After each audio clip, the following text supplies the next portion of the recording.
right. Scratch out AJ. Scratch out Devonta. Let's start up with first guy up, Jahan Dotson. What do you expect from Jahan Dotson coming up this year? And do you expect him to be more entrenched in this offense and actually be that third?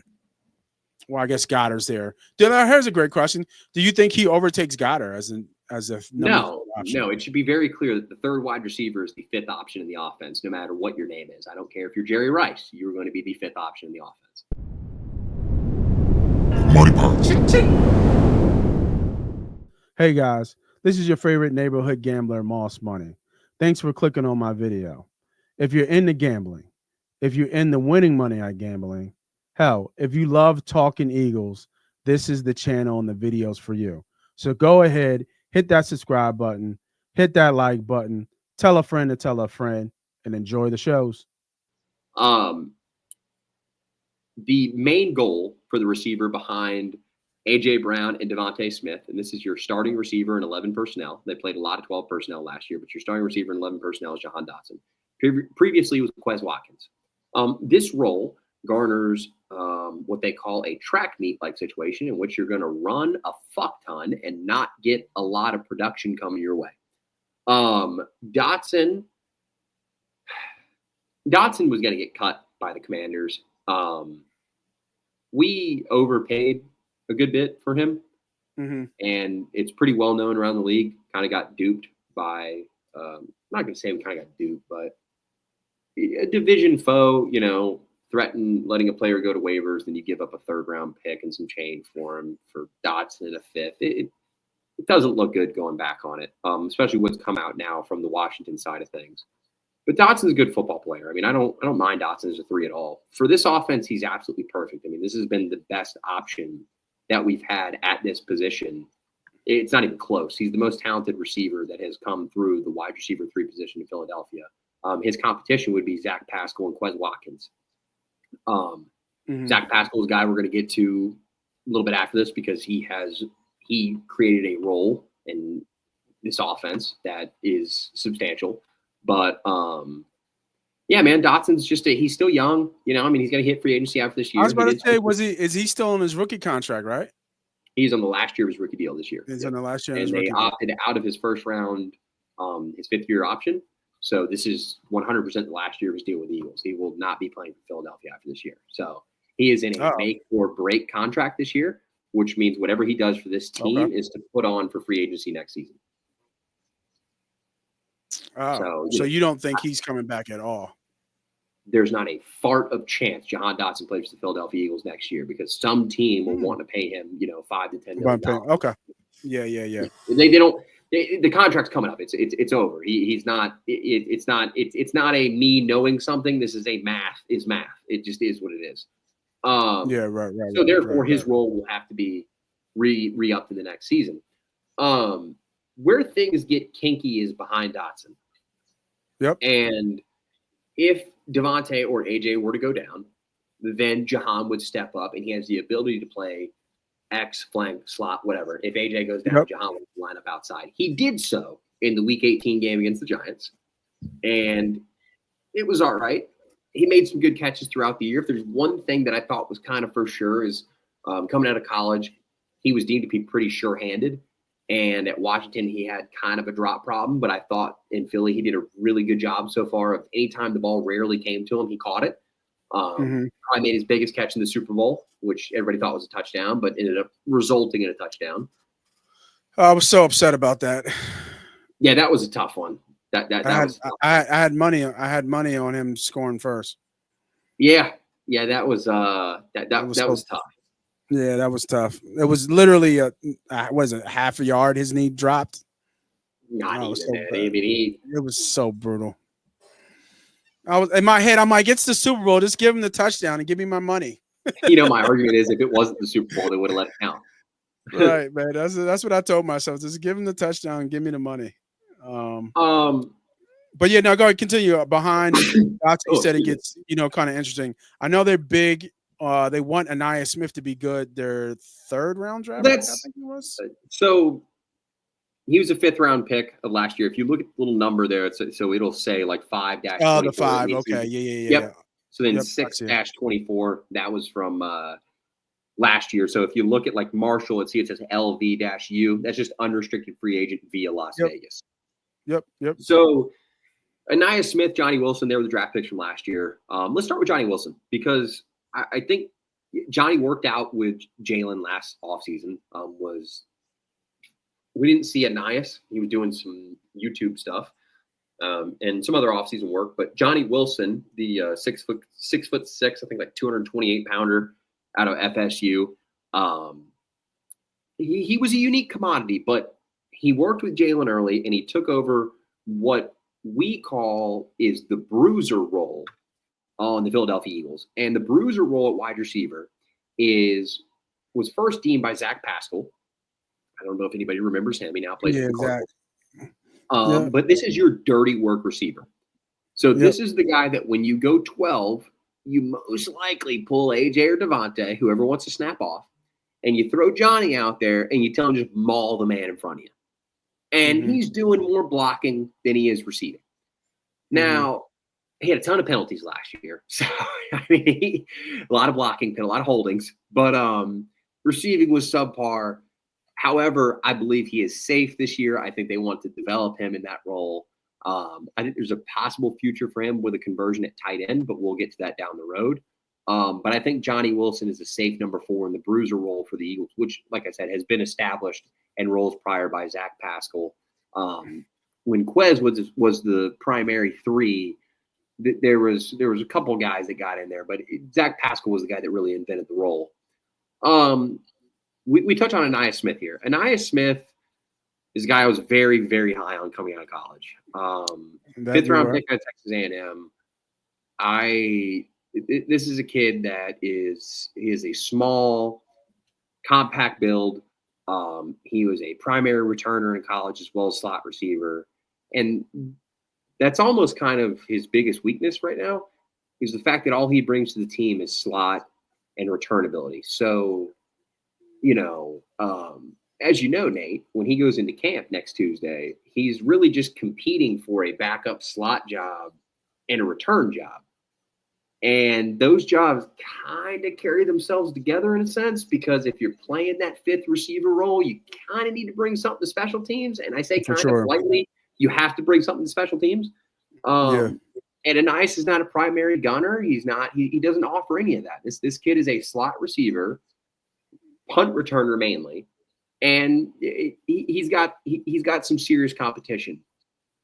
We're going to start off with a guy that I'm a big fan of, Danny Gray. Pull up his profile. This is a wide receiver out of SMU, I believe. He was drafted in the 3rd round by the 49ers, dealt with some injury issues, ended up in Philly last year, was on the practice squad the whole year, and was personally shouted out by Jalen Hurts in an interview, I believe, done by, I think it was Andrew DeCecco of Inside the Birds, was doing a locker room interview. And he was interviewing Danny Gray, and Jalen Hurts interrupted the interview and personally told him, like, it's something along the lines of, like, good practice, DG, like, keep it up. Like, this dude on the scout team was providing issues for first-team corners and so on. He has 4.33 40 speed. He is a punt returner / kick returner if you wanted to be. And I believe he's only 25 years old or something like that right now, 25, 26. Still relatively young. When roster cut down comes to be, I've hinted at the role of the wide receiver 4 needs to be a bruiser. Wide receiver 5 needs to bring something to the table offensively, but mainly needs to be a special teamer. And special teams at wide receiver 5 really means you need to be a returner and or a gunner. Well, in the NFL, there's a thing that refers to you as a vested veteran. When you are an NFL vested veteran, which means you have accrued 4 seasons or more of at least 6 games played or with a roster designation. So that means you were either on PUP, IR, or whatever, but you accrued 4 years of being in the NFL. So that just says that, whatever. Well, when you become a vested veteran, on the final roster cutdown day, if you're a vested veteran, you are not subject to waivers. Waivers is, when every other team in the NFL gets an option to pick you up before, you reach somebody else. Yep. Danny Gray is subject to waivers, which, in my opinion, gives Ainias Smith more reason to not sleep at night, because Danny Gray carries every single ability that he has, and yet he does it faster and, in my opinion, a little bit better, even though I am a very big fan of Ainias Smith. Ainias Smith is going to be looking over his shoulder come Tuesday of next week because Danny Gray's right there. And the team in the spring has already started plugging him in at kick returner, which means if they're playing kick returner, you show kick returner at that size, really you want a running back or a DB at kick return. So that wide receiver is now being funneled to punt return. If he gets to punt return and he's running with the second team slot, there's no chance Ainias makes the roster. Where we get to the next player that is very interesting, and this is really the last one of relevance outside of a return guy, but Terrace Marshall Jr., 25 years old, out of LSU. He was on the Joe Burrow team, the Jamar Chase team. Like 6'3", 200, shit, maybe 6'2", 200-something pounds. I mean, this dude he's a legitimate outside receiver. What's he got him at? 6 foot. I mean, 6'3", 200 pounds. 6'3", 200. Yeah. So he's 6'3", 6'2", 205, 215, somewhere in that realm. A true outside receiver. If we had the conversation, what we were talking about earlier, outside of the 5 previous guys that we've talked about, we'd have to agree. What we've talked about 6. The 6 previous guys we've talked about, out of size, not talking about Johnny Wilson because that size is a little too big. This would be the most obvious option to replace A.J. Brown. I mean, would you not agree? Yeah. This is your prototypical X. Thanks to the power of, we're going to call it artificial intelligence. Thanks to the power of artificial intelligence and really just vetting your options here. Terrace Marshall is a vested veteran, like I just talked about earlier. He has accrued 4 seasons with at least 6 appearances, whether it be in-game, active, IR, or PUP. So technically, that means that on roster cutdown day, the Eagles, just like they did with Paris Campbell last offseason, could come to a formal agreement where they will cut Terrace Marshall and then sign him the week after. And he'll be on the practice squad, in which he would have 3 elevations until he would have to be signed to the roster like Paris Campbell was, and Paris Campbell ended up playing the Super Bowl. And the reason Paris was willing to do it is because Paris was buddies with Nick Sirianni, and they went back and whatever. Yeah, they went back to their Indy days. If I had to guess, and if I had to tell you, I would say that their plan with Terrace Marshall is identical to what they had out of Paris Campbell. It is simply a worthwhile veteran that they can stash on the practice squad that is not subject to waivers. So the negotiations to bring them back are between them and them only. It's an interesting Eagles-like approach, and I think from what I've talked to a couple guys that would know, I'm the only one that's brought it up to them as far as, the situation being the situation. Obviously, we're talking about a dude who might end up on the practice squad for the Eagles. It's not that serious. But there's not a lot of people talking about the difference between Danny Gray and Terrace Marshall. They keep talking about, oh, Danny Gray brings this to the table. He's faster. Terrace Marshall's an X, blah, blah, blah.